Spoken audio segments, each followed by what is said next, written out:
folks. I guess that'll be good enough. Awesome.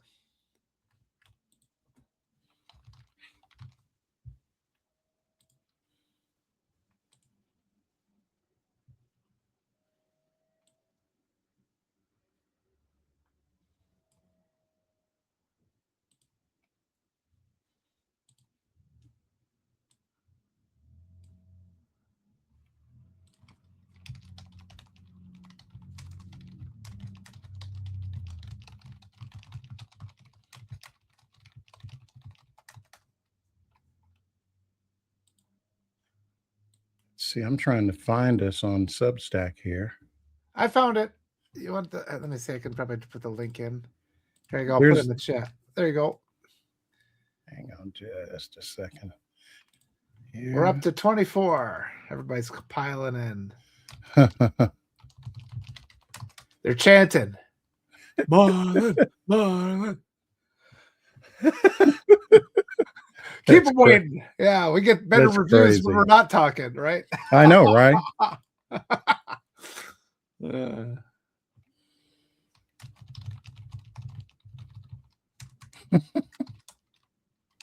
You wanted the best. Yeah, no, I'm not gonna take that in. Okay. Oh man, you know what? Let's not push our luck. All right, I hear you. Okay, so here comes Hallie's thing. Check it out. Good. Oh.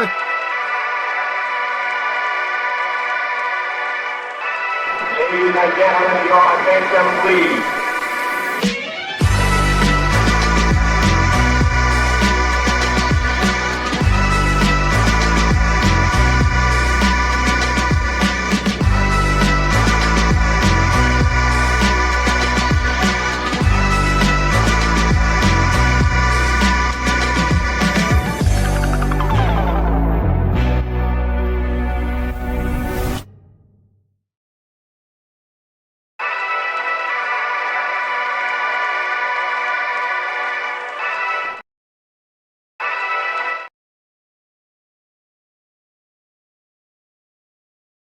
You can tell who is not the experienced producer.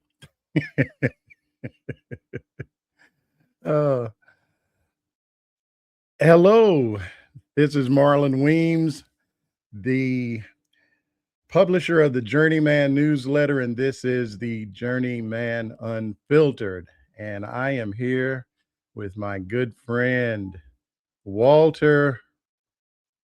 I have always wanted to know, is it Rhein or is it Rhein? Walter, I think you might be muted, buddy. I'm not hearing you. Maybe I did that. I'm talking now. Good. Okay, I got you. There you are. There you are, man. We're sitting here having endless troubles this morning, but so will not be stopped. So yeah. How many guys does it take to get a doggone live stream on the road? We won't be stopped. We won't be stopped. I know, man. We will not be stopped. So ooh, man, it is good to see you because I have always been a guest on your show. And so I was sitting and I was thinking about it and I was like, hang on a second. We got to do something about this. Oh, I appreciate that. I feel so honored to talk to you every time. Oh, man, shoot. Stop. Oh, I tell you what, and it was so delightful to talk to your daughter, and it was, we had a nice talk the other day, and she's just so brilliant, and we lucked out. That's all I can say, man, between Hallie and Benjamin. And you know what? I've got two sons that are both in their 30s. No shade on them. They did the best they could. Or I did the best I could. Yeah. But they lived with their mom, and they would come up to New York though when I was working up there. And I think it's really kind of funny because even though I was, I don't know what, 1,500 miles away, that actually helped the relationship. So anyway, I talk to those guys all the time, and they're grown men. So I'm not really in awe at hey, they're grown. I got them that far without either one of them going to jail. So my work here is done. You know. Oh my goodness. Well, my girls, they're just getting to that age where they're awakening, and they're getting to be a lot to handle, and it makes me happy because they've got power, they're coming into their power. How And a old? lot of that is bullying poor daddy, bullying Papito, as we say. And I'm just like, that's fine. I'm just glad they're powerful. That takes the pressure off my shoulders. So how old are you have two daughters? Yep, I got a sophomore and a 7th grader. Bless your heart, man. Yep, I don't even know. And that's the age too where the the wheels start to kind of stuff starts getting kind of rickety, man. I remember those days and do not miss them at all. Oh, they're hard workers. My daughter, she's going to be taking college classes because she's taking all the Spanish classes that are available, and she just went to state in forensics, and she's running for the high school representative for school board. And my youngest, she's got a track meet tonight, and they do so much. They're so busy. So they take advantage. So what is she?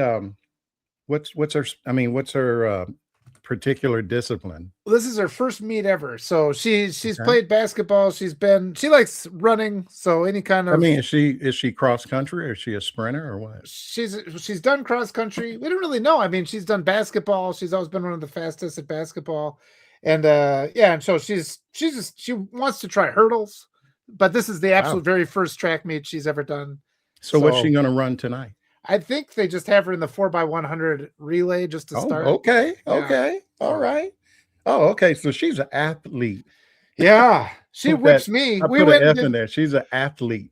She took me into we do these 5Ks, and yeah, she's been whipping me in these like last year I could keep her within sight, and this year it's like no chance. Man. You know what? Fine. I am so happy that neither of my kids are interested in trying to like get me to do that kind of, it would be embarrassing for everybody involved. Well, I'm always involved just because with the way things are, I'm always at the practices because I just don't trust people to be around my kids.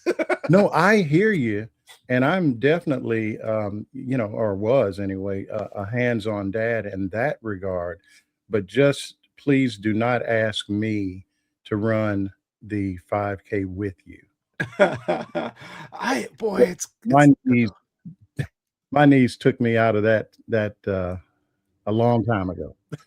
We'd set up this 1 mile distance, and we were racing each other for a mile, and of course, but then she just all she's got to do is beat me, so she just kind of you get towards the end, she's just looking over her shoulder. I'm like, you could take a whole 30 seconds off your mile time, and so I try to sneak up on her, then blaze by, and she's caught me coming and accelerated. But man, my youngest son is like well, he goes to NC State, computer engineering, but he's like, I think he's closing in on 6'5".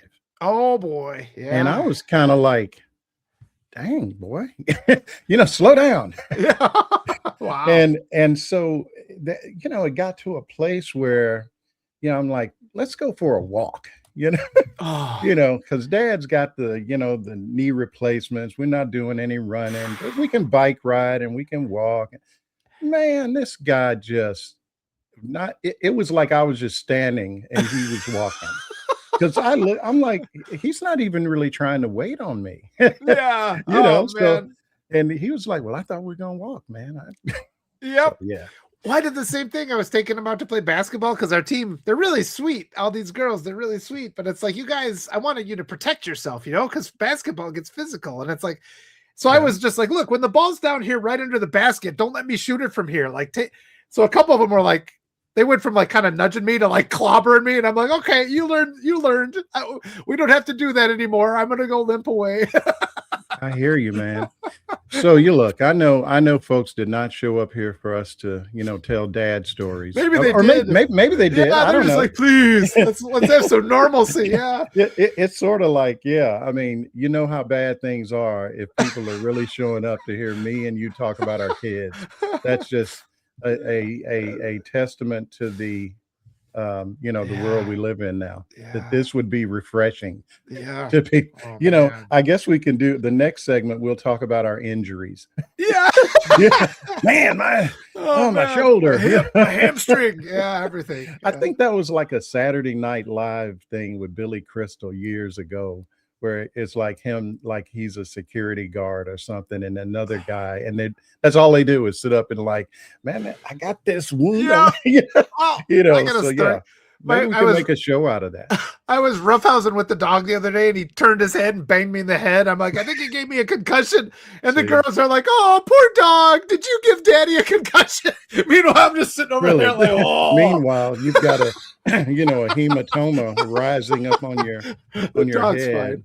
Yeah. So yeah. So look, we can, as you and I are, want to do, we can talk about anything, but there are just two things I'm going to throw out here, and you can, do with it what Yes. you will. So, well, this is interesting. So I swear they're trying to kill us. The Pentagon just announced that they are going to stop requiring members of the military to get flu vaccines. Yeah. That sounds smart, doesn't it? Yeah, I Just don't even know. just think of the savings though. Yeah. On paying for those.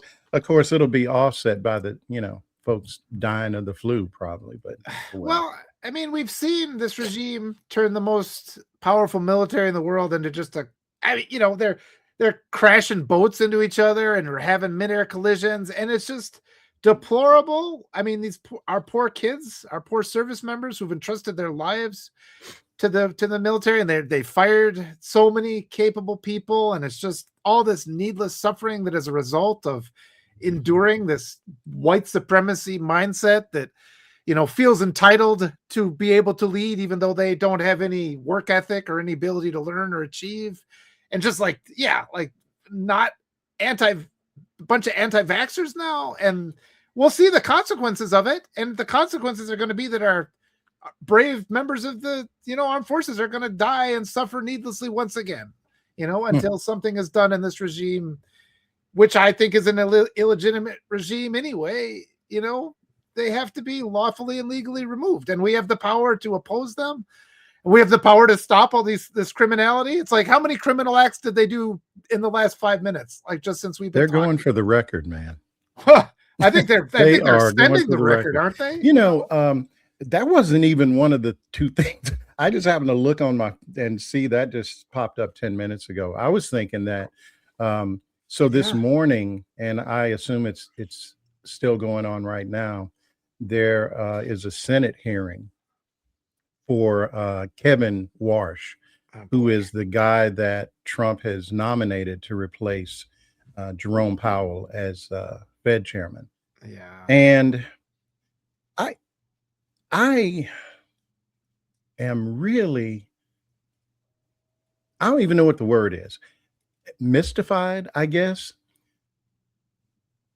by how pervasive all this Trump shit, and I'm talking about can't say who won the election. I mean, this is a guy, this guy, Kevin Warsh, just so you know, he was a Fed governor at one time. He's qualified. He's got the resume, but Trump has been on this campaign, as you know, to get rid of Jerome Powell, and he's trying to, take over the Fed, and he's trying to fire Lisa Cook, and he's run off 2 or 3 other people. This guy, well, you know what? I have a clip. I'm going to play a clip. Oh, okay. and it's Elizabeth Warren is, I guess this would be the Senate Banking Committee, I believe it is, that it's going through, or it may be the whole Senate, but she's the ranking member of whatever committee this is that he's in front of today. So, the chairman says his 5 minutes worth of whatever. And so now this is Elizabeth Warren, and she's essentially asking like the first question or the second one, whatever. And Tim Scott is the chairman of the committee, and he kind of rambled through some stuff and, not really, softball stuff. But now, okay, here's Elizabeth Warren. So independence takes courage. Let's check out your independence and your courage. We'll start easy. Mr. Warsh, did Donald Trump lose the 2020 election? We try to keep politics, if I'm confirmed, out of the Federal I'm just Reserve. asking a factual question. I need to know, I need to measure your independence and your courage. Senator, I believe that this body certified that election many years ago. That's not the question I'm asking. I'm asking, did Donald Trump lose in 2020? I'm suggesting you in 2020, the suggesting you Fed can't made answer that. huge inflation problem, and you certified the election. So You let need to me keep ask you politics another out of question. monetary policy. In our and meeting, you monetary said policy out you of would politics. be independent because you're, quote, a tough guy. Those were your words, tough guy. And you will be able to stand up to President Trump. So let's try it again. Name one aspect of President Trump's economic agenda with which you disagree. Well, Senator, the Federal Reserve in recent years has wandered outside of its remit, wandered into other I'm areas. asking for something That's you not something disagree I'm with prepared Donald to do. Trump on. If I'm Just confirmed, one the Federal one Reserve should stay in economic its issue. lane. Just one little place where you disagree with Donald Well, I Trump. do have a disagreement, actually, Senator, with the president. I think even this morning, he said that he thought I was out of central casting. I think central casting, I'd look older, grayer, and maybe show up here with a cigar of sorts. Yeah, Dude. unserious people. Yeah. Yeah. It's just I would have thought a guy in his position, right? Yeah. I mean, what is it? I have never seen shit like this. I've never seen it before. Like these guys, does Trump have like their families? Like, is he holding them hostage? I mean, that's a softball question. If all that guy had to say was, well, of course Biden won. That's all. That's it. You And can't. this is a chairman of the Federal Reserve. Potentially, he's going to get through. Republicans going to vote for him. Yeah. What is he scared of?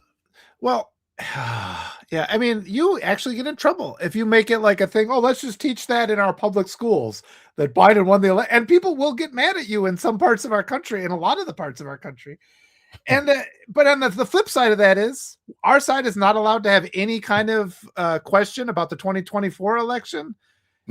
Which even though, and I keep saying this, the entire Republican ideology is about stealing elections, the SAVE Act, trying to dismantle the post office so they can get rid of mail-in voting. And our side's like not even allowed to talk about it. Speaking of that, though, too, did the SAVE Act get defeated? I've seen some notes about this. It did. Mm-hmm. So, okay, but consider the media blackout of that, where it's just like, we're not even going to talk about how the SAVE Act got defeated, because that is it's just propaganda. They don't want to talk about any defeat by the regime. Yeah, what do we do? So, okay, maybe it's me. I am from a background that, whatever people may think of Wall Street, when you're sitting on a trading desk, oh boy, yeah. Fuck a bunch of fake news. We just, it's like, this is the trade. This is what the stock costs. This is where the market, it's just facts, right? Yeah. And you can have opinions about what might happen next or whatever. But if somebody asks me, where's Walmart trading now? I'm not going to be, well, yeah, it's just crazy to me. But and I've been doing all that work with Will Fullwood. I saw he was in the chat. And it's just, as we try to figure out, I've been trying to just map out the white supremacist mind, just to try and understand what we're up against, to look for weaknesses. Mm-hmm. And they believe a narrative despite what the facts say. That's really an essential way of saying it. They have their narrative, they believe. They get angry if you bring up the facts. And we keep seeing that examples of that again and again. They want to believe, in their own sense of superiority, they can never do anything wrong. So when they do something wrong and everybody suffers for it, we just have to collectively disregard that fact, and we just have to move on. Either you have to move on, or, well, it's not time to talk about it now. Yes. Let's wait till we fix the mess, and then we'll come back and talk about it. But we won't. And that's what really frustrates me about ours, because we can't do much about the Republicans at this point, but our side has to stop engaging. And this is one of the main reasons why I've been interviewing progressive candidates. I just go around. It's like, we got a challenge. It's like the primaries are the biggest story right now, I think. I think everything else is a distraction, because we can remove, legally and lawfully remove by voting out all these do-nothing representatives who care nothing about us. The media deliberately doesn't. Are you talking about do nothing Democrats specifically? Yes. I'm more mad about the Democrats than I am about the Republicans, to be honest. Well, Republicans are just being Republicans. I'm just ignoring them. Like they don't even exist. For folks who don't know, they've been like this all along. They just did a much better job of just not really, it's like racist people who manage to not say the N-word, right? It's like, they still racist. I mean, so yeah, Republicans, I can remember back when I was still living in Arkansas, and you would just notice these kind of, low-key racist sort of policies that, it goes back to Lee Atwater, where where you can't say what you really want to say. So let's say states' rights, or let's say, freedom to, what is it? Choice when it comes to school. And so you can justify going to, the racist private school or whatever. So it's not like they just got like this. They're just now to a place where it's cool to be like this in their circles.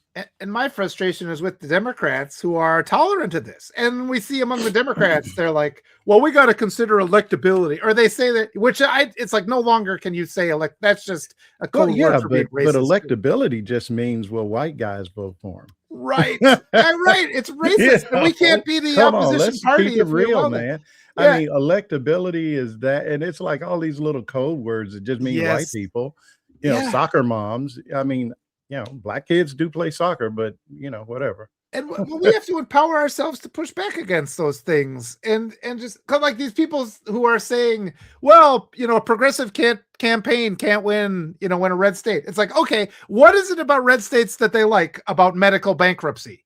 Why is it that they're so committed to medical bankruptcy? But we just defer. We allow people to say things like, well, people say it's like a truth. Oh, a progressive campaign can't win in a red state. And then we just don't even push back. Like people will lecture on you and say that. It's like, we have to fight them on those assumptions, that normalized oppression that we all participate and enable. That's kind of what I'm trying to work and to chip away at. Well, I'll tell you what, Edward Holmes in the chat just made a point that I have been screaming from the proverbial rooftops. And it is that Democrats keep chasing lost votes forever. It's like a dude trying to get back with that girl that quit him in high school. She doesn't like you, dude. She's not coming back. She's gone. You got to give it up. We have to examine right now whether that is ignorance or whether that is malice. Are Democrats deliberately trying to lose? Because that's what I'm starting to think that they're trying to do. I think they're mad at Stacey Abrams for giving them a majority in the Senate. I think because then that didn't have an excuse to not do anything during 2021. Man, you know what? Of course, I think that Democrats, and maybe to some degree you're correct. I just think that they are like, I put it this way. When I went to work on Wall Street, it was just timing that I got there at the point in time where, the whole system, everything was changing. Used to be like, you'd write tickets, paper stuff. And when I got there within like a year or so, everything went digital. And then from there, everything was, not everything, but algorithms, all the stuff where we are now. Where the first time I went to the New York Stock Exchange, you literally, you literally had to have a guy like guide you. It was so crowded. You go there now and it's like you're going to the library because everything's electronic. So my point for bringing that up is there were some people who simply did not accept the change, and they were determined that they were going to keep doing it the old way. And that's what Democrats remind. They're still fighting the war that Bill Clinton was fighting. They're still scared somebody's going to go, ooh, you're a liberal, or, just boo, right? And what they do not and I think you're right to the extent that it's not ignorance, because they can see the fundraising, for example, that AOC does without a single corporation in the Yeah. mix. They see it, and it just pisses them off. It scares them is what because it does. it messes up the whole theory, doesn't it? Yeah. That we got to move to the middle. It's not the theory. It messes up the whole theory. It's control. She's a threat to their whole control. approach is you got to come over here and we got to move to the middle, with these imaginary people, whoever they are. I don't know, but yeah. And it's crazy. As you said, they're bought and paid for by big corporations, that's that really too. Well, and what I've been finding, this has been eye-opening to me. I've interviewed maybe 15 candidates now, and so many of them, the grassroots candidates, the ones going door to door that the district selects, they get to a certain level of popularity and they get a phone call from somebody from the DNC. And then at first they're like, oh, starstruck, finally. And they say, we actually want you to drop out. I mean, we don't want a primary. Wait, what? This is what they're saying. They're putting their finger on these primaries, and they deliberately, and this is all this argument. Well, this person's not electable, all these things. It's just because they want their corporate bought candidate to run. And then when that corporate bought candidate, who is just a vanilla white guy, loses, then they start in with but we only lost by 5 points instead of by 25 points. But in my district here, Emily Berge is running, and the other candidate is Rebecca Cook, who is the one who takes the APAC money. And she's just like, Emily Berge says, I think the people of the district should choose who represents them and not Washington. And so I'm going to stay. And it's just really frustrating that the Democrats have this energy to oppose grassroots candidates who are doing good work, who are talking to people, or getting people excited about voting. And they spend their energy telling those people to stop when they could be fighting fascism. I mean, look what they did to Mamdani. Somebody else mentioned it. They were willing to lose that race because they lost. To that me, project. the better. Well, yeah, that was. I just wonder. So wait a minute. Is Hakeem Jeffries running? I guess everybody is up in the House, yes. right? He's got a challenger. I've reached out to his challenger. I don't think he's really he really has a serious challenge. Though, you know what? People are so angry right now. Folks, this is a smoothie, by the way. It's a smoothie. You Non-alcoholic yourself. Smoothie. I know. That was more for me than them. Yeah, okay, good. No, I mean, but I wouldn't be surprised. Somebody could just jump into some. And this is why I'm also finding Democrats put these just ridiculous obstacles into these primaries, like the number of signatures people have to get in a short amount of time on like certain stationery. So they have all these means that they can like disregard. Oh, this petition isn't invalid. Meanwhile, they're incumbent. All that person has to do is they have like some super delegate system. Oh, you just need 15 votes. So they got this backdoor for their preferred candidates. And this is anti-democratic is what we have to recognize. Wait a minute. You gotta walk me through this. What now? So every state's different. Getting on the ballot. Right. And so some states it's pretty easy. You just pay $100 or whatever and you're on the ballot. Yeah. In other states, they have these arduous process where you have to go and get whatever the number is. Sometimes it's 2% of the electorate or whatever. And you have to, I think this was in Connecticut, the guy was telling me, where you have to get a page. It only has 20 signatures per page. You need a witness as they're signing. It has to be legible. Okay. And then they have to go through and make sure that person is the district. You have to get the right form for the right district. It has to be certified. So they have like this just endless sequence of things. Somebody's just trying to get on the ballot. Give the people in that district a choice. It's free. It's voting, right? But they have all these means in place where they can just be like, well, we're going to disqualify this person, not even put them on the ballot. In the media, what that comes up is, well, he didn't fulfill the requirements. But then we never go, well, what were the requirements? And what did he not do? Or she, as the case may be. And it's just like, this is the thing. I'm telling everybody, nobody ever talks about the primaries. Nobody talks about primaries. It's because the legacy media is just as much complicit in this illusion of a democracy, right? Because one of these guys I talked to, he said, the same corporate entities sponsor both candidates, in the primary season. Let me tell you, that's nothing it's new. cheaper. Well, it's cheaper to win. When I was working in New York, the company I worked for was owned by two brothers, and one of them was like, yellow dog Democrat or blue dog or whatever it is. Yeah, I think it's blue dog Democrat. And the other one was a Republican. And so they they had the strategy where, one guy would give money to to one side of the aisle, and the other one would, Yeah. do the other side. So I Well, mean, that's, okay. But this to me is beyond that. It's just a mindset. And, I was pardon me, I was looking in the comments, and you know, um someone pointed out, Jason Odell, he says Clinton won by being Republican light. And that is exactly the case, because, I was still living in Little Rock when he ran.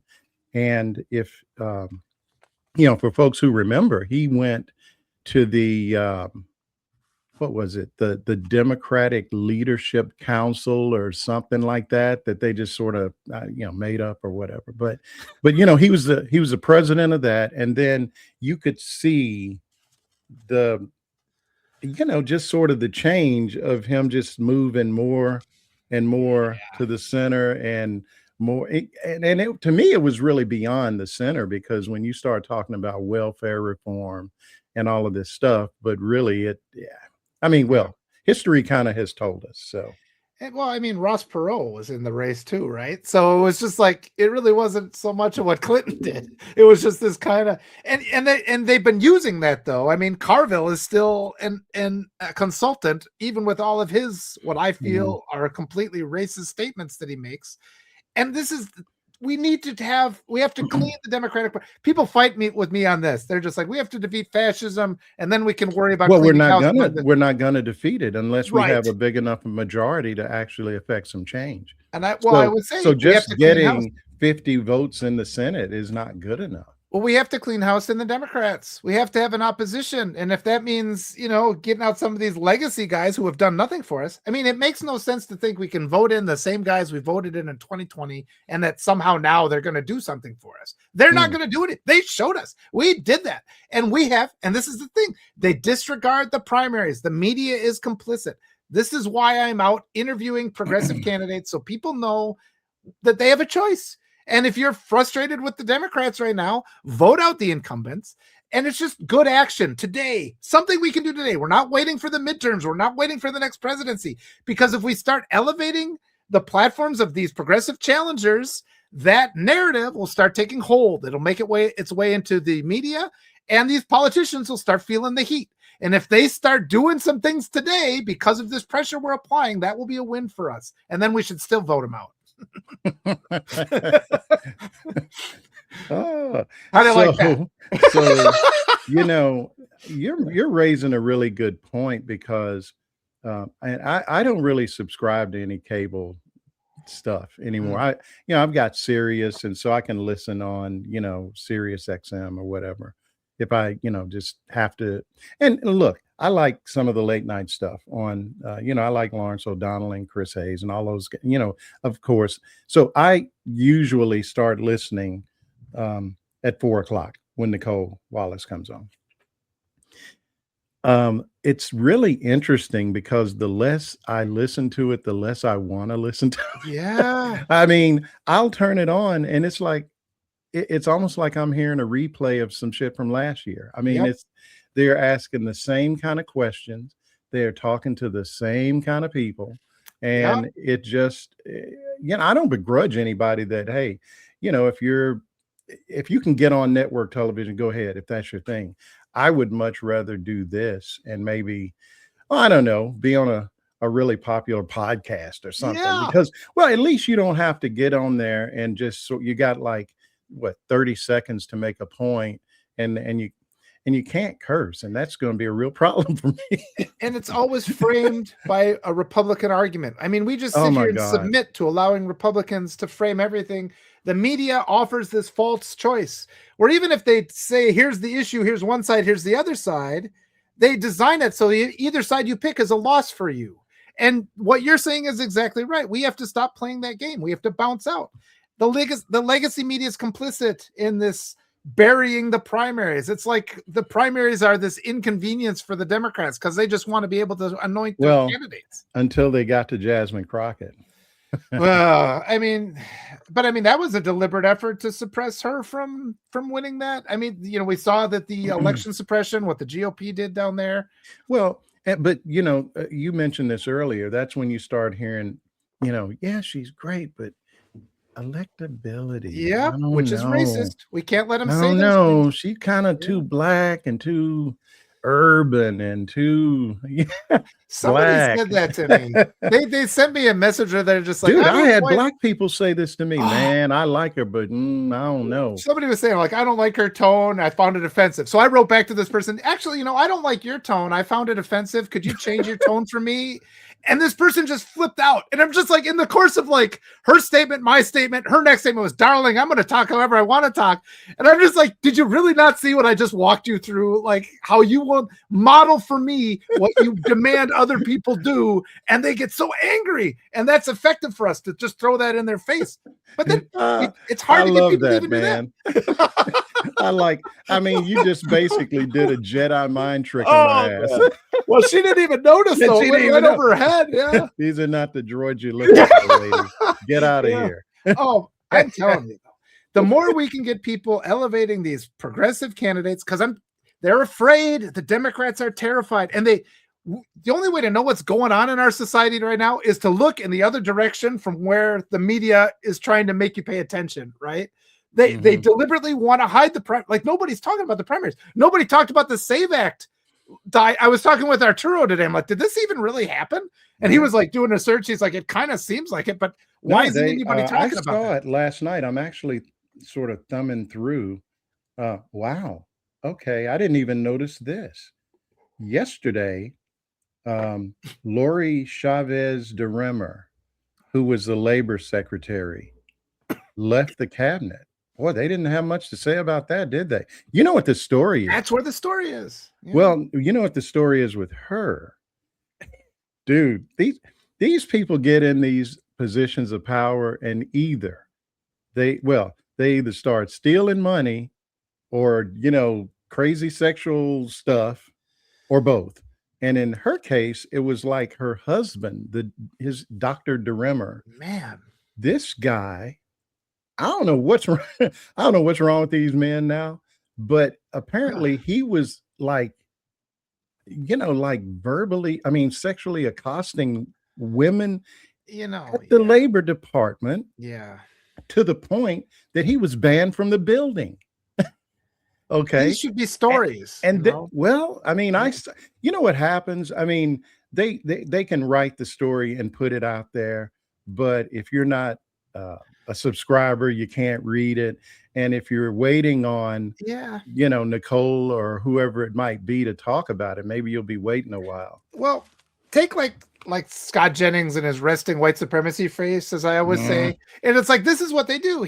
They're so good at distracting this whole white supremacy movement. You try to bring up a fact and they're just like, and they just, dude, let me tell you, shove it to the side. This is what I mean. And I saw, I like this name, Misuse, in the chat. She said, I can't keep my mouth shut when it comes to cursing, especially talking about politics.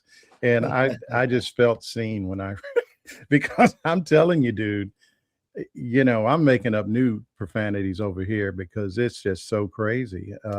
Beth just said the SAVE Act was misreported by the Southern Poverty Law Center. So maybe that's what that's what it's referring to. So I did see that article by the Southern Poverty Law Center. No, I saw something in like regular news that said it had been voted down, but I'm having a hell of a time finding there's that. all this procedural stuff too. And it gets confusing. Yeah. That's why I turned to Arturo and he was like, this is weird. So yeah.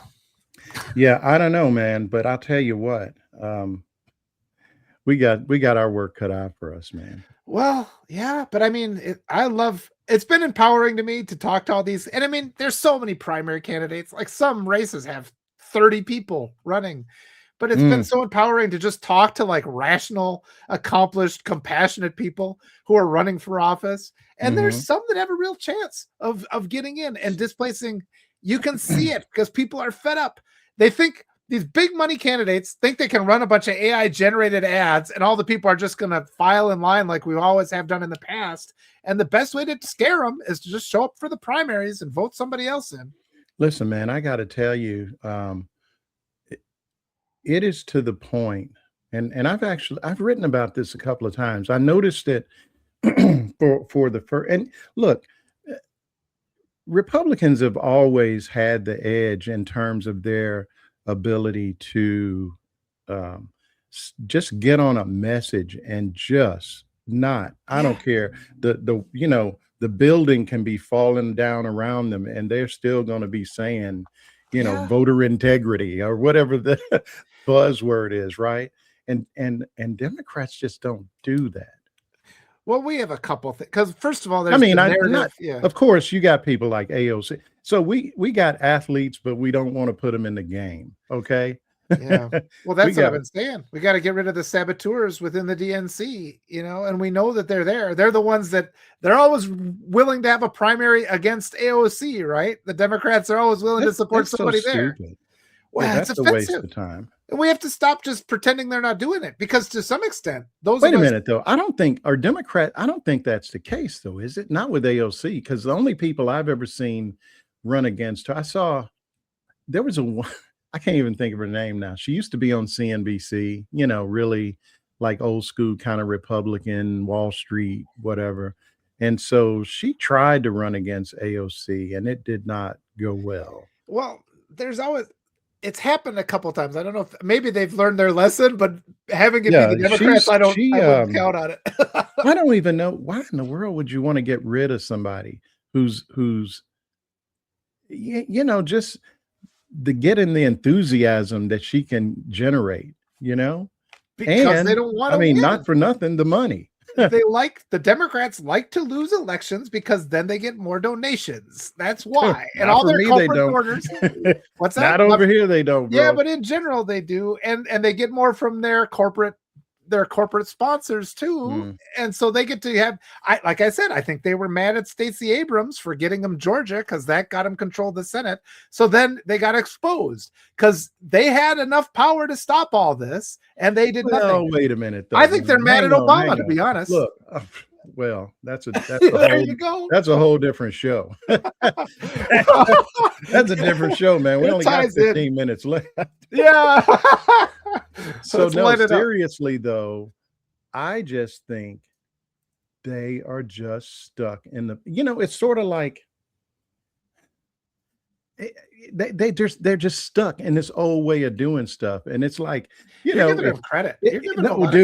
I just see it. It's like the folks, if man were meant to fly, he'd have wings. I mean, it's like, it's the people who didn't want to convert over to automobiles and they still thought the horse and buggy was like the way to go, and that's what I see with these guys. They're just out of it. They're not savvy in a technology, like with technology, and I don't think they like to lose. That's to me, the idea that somebody would, I say that, and then you look at the NBA or the NFL where you see guys, jockeying for last place, right? But you know what I mean, though. I think just inherently people want to win. I just think I think they're hung up on who gets to cause them to win. And if it's AOC, then it's a mandate on everything that AOC believes. And you see what I mean? Look at where the party is now compared to where it was in 2016. A whole lot more progressive than it was, believe it or not. And it's because of Bernie Sanders. Let's face it. Yeah. I mean, there's a lot of stuff that Democrats were not down for. Gay rights. I mean, remember we had a hard time, just saying everybody can marry whoever the fuck they want to marry. Yeah. I don't know what the problem is, but whatever. But Democrats just could not get over the hump on that until, Biden kind of just threw it out there. Well, I think we got a lot of really corrupt people in the Democrats right now too.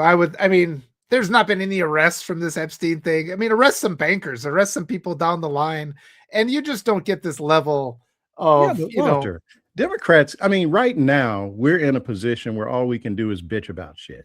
That's not true, actually. Which is there's fine. a lot we can do. That's what they've been telling us, but there's a lot we can do. No, you school me on this, but I think now, granted, we've got what now?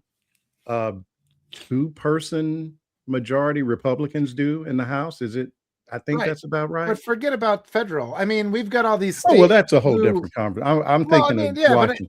But I would like to see them win the messaging battle. I mean, they could. But wait a minute. I don't want to move away from this. You said we need to be arresting people. So how would that work? Exactly? I would like to see state AGs just open up investigations for crimes committed in their state by anybody on these Epstein files, anything that they did. It doesn't even have to be sexual assault. It can be parking tickets. But we just got to start arresting some people that are engaged in these Epstein files, get them in, man, start like lecturing them. If we're going to arrest some folks, I'd like to see their ass go to prison. You know what? We got El Capone. We got El Capone on tax evasion. I want them to see them act. I don't care what we bring them in for. We got to make them feel the heat. What's funny to me in terms of just what you just said is look at the reaction.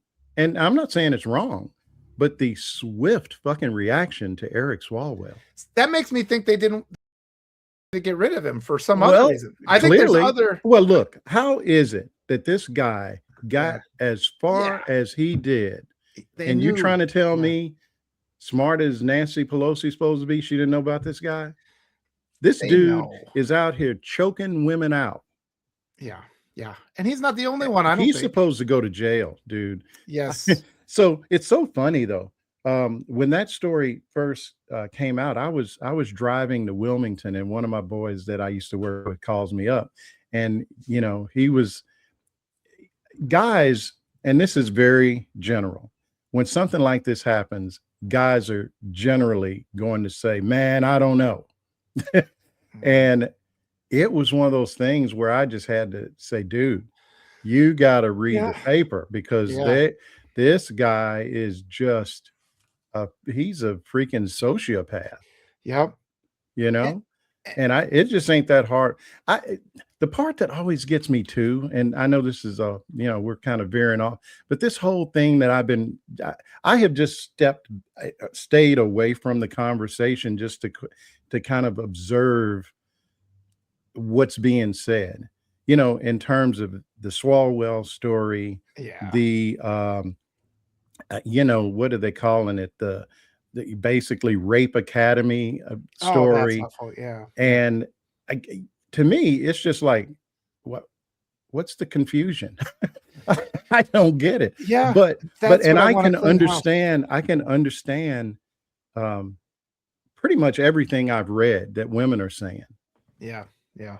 The problem is, I think and I'm saying this as a guy that, I'm one of 4. I'm the oldest of 4 boys. No sisters around, no real. I have one cousin that was female in my little cohort. And coming out of the 60s,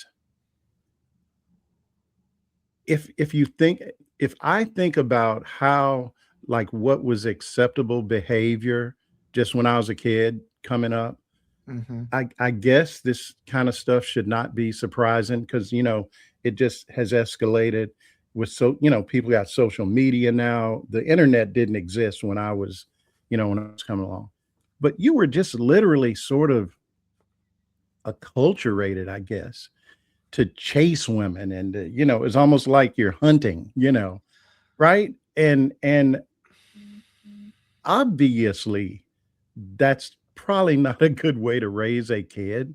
Correct. But that's just the way the sort of the prevailing behavior was, the patriarchal mindset. And on the other side, how about this? On the other side, my dad calls me and my youngest brother was too young for this conversation, but he literally threatened us. If one of us came out as being gay, he said, "I'll kill you." So that was just the mindset. And we were just sort of like, "Oh, okay, Dad."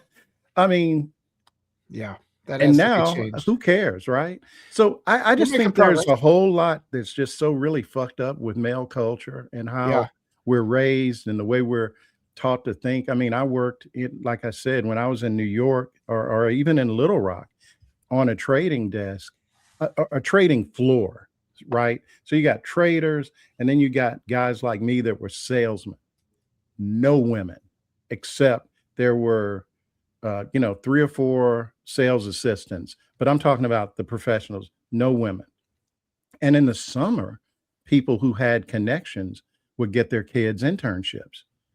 It always was going to be women, almost always. Young girls, 20, maybe 19, 20. Dude, the stuff that would get said, I would probably want to kick somebody's ass right now.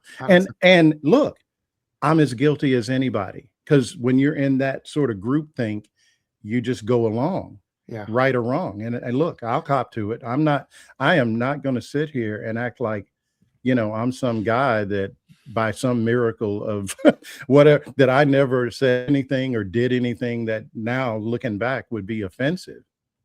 But this shit now is a whole different level to me anyway. Yeah. Well, and that's why we can't fall into this where Swalwell's out, and it's like when he goes to jail, we can celebrate. And also we need to vote out everybody who knew about it, because everybody's been saying that's an open secret. And if it's 30, and it's like all this incumbent, well, these are the incumbents, this is really important. Look, if they're corrupt people, if they are willing to remain silent when they have a predator among them, and we know there are more. I mean, there was that investigation into Matt Gaetz, and it was transporting like an underage girl. It's like it was trafficking.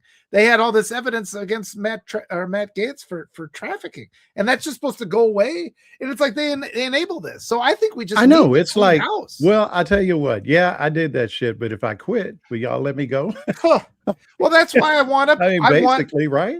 We can't just bow down to their narratives anymore. We can't allow them to say this is the way we're going to do things. No, we're not going to allow them to rig primaries anymore. We're going to elect a whole new generation of candidates, because I think it's rotten to the core in DC right now. And I'm not giving them the benefit of the doubt about it. I gave them the benefit of the doubt in 2020 when we gave them a majority and they did nothing with it. And they dismantled. I think they were mad at Obama because he created his grassroots network to get the presidency, which they then dismantled, deliberately. They actually just turned it over to the Republicans. So now we got this toxic media rape culture. What's the guy's name? Oh my gosh, in my old age, I'm getting where I just don't have the Rolodex. I know that feeling too well. I know it too well. But it's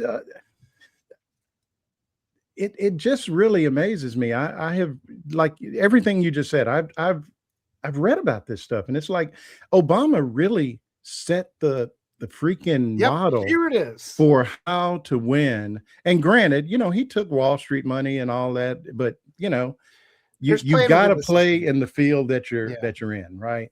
But at the same time, he's the guy, which I believe he was the first to really hit the digital stuff really hard and show how it could be done.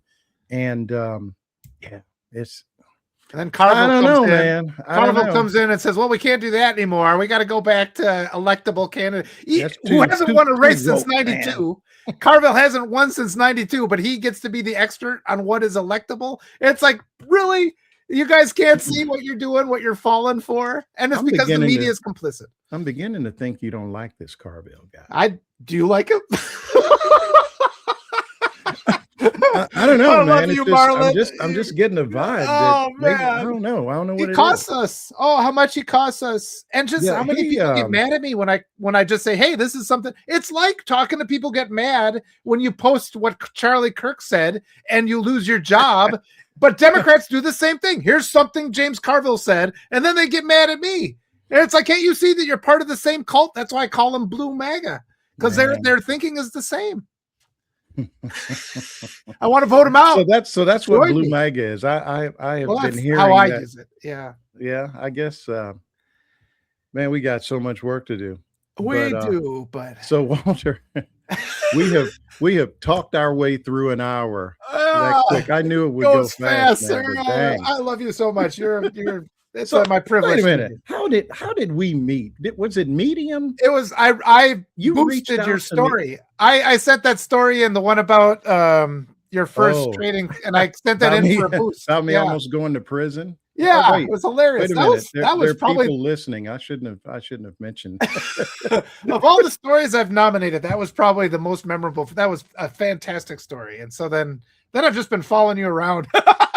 Like looking for So- more things to nominate. So that's interesting. So for folks who don't know, I started an investment firm back when I was in Arkansas, and it was as you can probably imagine, this was in the mid '90s, and so it was the first black-owned investment firm. And so what Walter's talking about, I'll post it.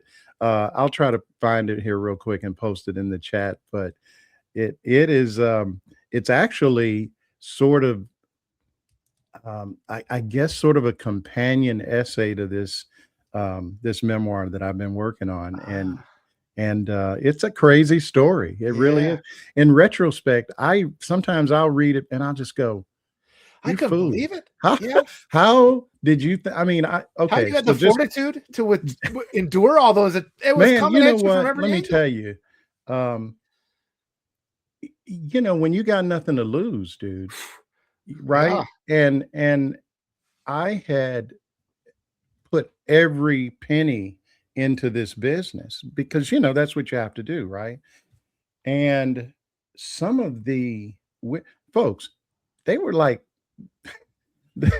folks were coming in my office after hours, like snooping through my shit. So yeah, I mean, it's kind of a long read, but I go into the memoir if I can. I'm to the point now that I'm actually letting folks read chapters here and there to Okay. just to kind of make sure I'm not totally crazy. Like, are you sure you want to put that out there, Mom? Yeah. I let my kids, this was when I first started, like I gotten, I don't know, 3 or 4 chapters in, I was proud of myself. And so I give it to my wife and Hallie and Ben. And then I realized, wait a minute, there's all that drug stuff in there. Wait a minute, hold it. Hallie, give me chapter 2 back, baby. Yeah. Give daddy that one back. That's like because I write these books for my I'll kids. tell you, dude, I'll tell you Right. what happened was I didn't really think about it until they started looking at me. They're reading and then they're looking up and then they're reading and they look up and they're like, so Dad, what's this about this cocaine stuff? What's that all about? No, forget I said anything. No, that's a typo. Yeah. No, but I mean, look, man, it was I started in the 80s. It was Go watch crazy. Wall Street. The stuff that people routinely did. I worked for a guy that would come in the morning, like not the owners of this startup that I went to work for, and the guy would come in the clothes that he had on yesterday, right? He'd go in his office, and it's like we would say he's going in there to turn into Superman, because he would go in his office. He kept a change of clothes and shirts from the cleaners and stuff in his office, and he had it had a window with those little mini blinds, and he closed those windows and you could hear him in there, and he'd come out, man, and he was like, okay, let's go. He was ready to do it. I mean, this was my introduction to the world of finance. So he's your amazingly, mentor. Here's your mentor. well, he's dead now, but oh man. No, I will share this one last thing and then we'll wrap it up. So the way that this thing is going to end, it's the epilogue, and the epilogue is like what happened to all these people. Without giving too much away, a lot of them are dead from just variety, almost no natural deaths. And these are people that I worked with in Little Rock. This isn't even talking about Wall Street. There is a suicide. There are people who went to prison that I helped send to prison. And so that's it's almost a thriller in that sense, because it's like, I am so happy that I'm telling the story and not one of the people, like whatever happened to Marlon, kind of, Yeah. But I mean, when I write some of this stuff down, I have to stop and I'll literally get on the internet to find like news stories. Like, did I remember? Did that really happen like that? But yeah, I've had a crazy life. So I mean, folks wonder why it is I'm sitting here like in my dinner table or at the dinner table on an island, because I needed to get off the grid. Yeah. Dude. Well, you have to bring in chapters, and we can workshop your chapter. I would love to do that. I'd send me a chapter. I'll send You know some what, notes. dude? You Yeah. know what? Oh, Because you're you put welcome, me on the Drake. map with that story. Because Medium nominated it. What was it, like one of their top stories of the year? This is a Yeah, couple of I years ago. nominated it, and then it got picked to be a feature after that once they took it, and it was left. You know featured what's for a long time. crazy? And this, I think, is maybe a good place to close. This is a room full of people who either are, writers, enjoy reading what we write, independent journalists and whatever. That story I wrote a year before I published it. Yeah. And I almost didn't publish it. Yeah. Because I was like, man, I am really telling a whole lot of my business here. Yeah. But I read it and I read it again. I let my wife read it and I said, look, I mean, it's like 4,000 words. I might as well do something with it. And as it turned out, I think it was the most successful thing I ever wrote on Medium, and I almost didn't print it or publish it. And you got to meet me because of that. I know. And see, just bonus after bonus. I know it just it just keeps coming. And so, oh man, but no, man, put yourself out there. I just think it's one of those things that we can sort of take and do with it what we will as writers. Sometimes we write things and we don't think people are going to like it or read it. And I guess the moral of the story is just put it out there. Speak your truth. Speak your truth, everybody. There's plenty of lies out there already, so we might as well speak some. Well, truth. And not only that, man, at the end of the day, nobody cares. Yeah. nobody's gonna come knocking your door down. I read what you wrote and doggone it, I didn't like it. Oh boy. Nobody cares, anyway, man. And if they do, block them. That's the way I live my life, man. Yeah. Oh, that's Walter, man, I am so glad you made time to come on with me. Like I said, it's my do privilege. this again, girl dad. Oh, thank you. Yeah. two girl dads. Yeah. We get together, man. Folks need to look out. I love it. I love it. And yeah, we should just do an hour where we talk about our kids and just like relax and pretend the world's normal. Why not do that? Well, Walter, I tell you what, tell people how to find you on Medium and how to subscribe to your newsletter. Yeah. Well, yeah, Medium's fine. Just search my name, and here on Substack, it's I'd Rather Be Writing. And I've just been working really hard interviewing primary candidates to give people a choice, let people be instructed on what's available to, who's going to represent them. We don't need DC. You got to hook me up with some of these I'm people. going to. That's a little outside of my skill set. I'll do one with you. Yeah. Politicians don't respond to me, man. Yeah. I think what happens is I reach out and then they look at what I've been writing and go, I don't know. Oh no, these primary ones, that I started. I would love to talk talk. Sitting. Yeah. Oh, you're going to be blown away because they're all so great. And it just made me realize our media just never talks to rational people and never talks to professors. It's always interviewing like Pete Hegseth's pastor is the kind of person that gets airtime, but like some scientist who just created a cure for some, children's cancer or something, that guy never gets an interview. And we have to change that. We have to be deliberate about what we consume, about who we support. So hey, please Walter, support Marlon. You're being drafted over here in the chat room, folks. So you don't need to be interviewing candidates. Yeah. You need to be a candidate. I think I'm not a good candidate. I think this is where I need to be elevating people. I've had people say that to me, and I just give them a copy of that story I just told you about. And they just go, oh, okay. No. You just stay right there, and thank you. My job is to support Emily Berge's running in my district. She is a better candidate than me. My job is to push the Overton window to the left, like get us to universal health care and all the things that we need. But yeah, please be deliberate in who you choose to support us. Any millionaire legacy media is just not telling you the truth. They're not being honest. Marlon is. Support Marlon. Support me if you can. We appreciate it. Absolutely. And folks, with that, we will see you on the other side. We appreciate you for showing up. And if you are so inclined, tomorrow at noon, I will be on with my good friend Egberto Willis, a little show that we started a couple of weeks ago called The Reality Check. So in the meantime, try to stay out of trouble. Try and have a press suit to change into, right? Yeah. And we will see you folks on the other side. Take care. Thanks, everybody.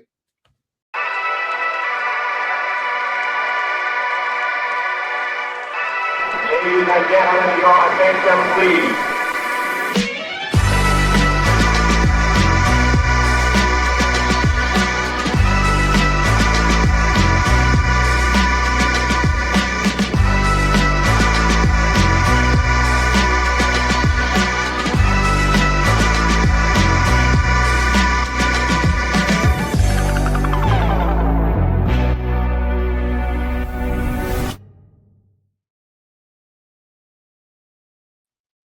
Marlon. Oh, I guess you're still here.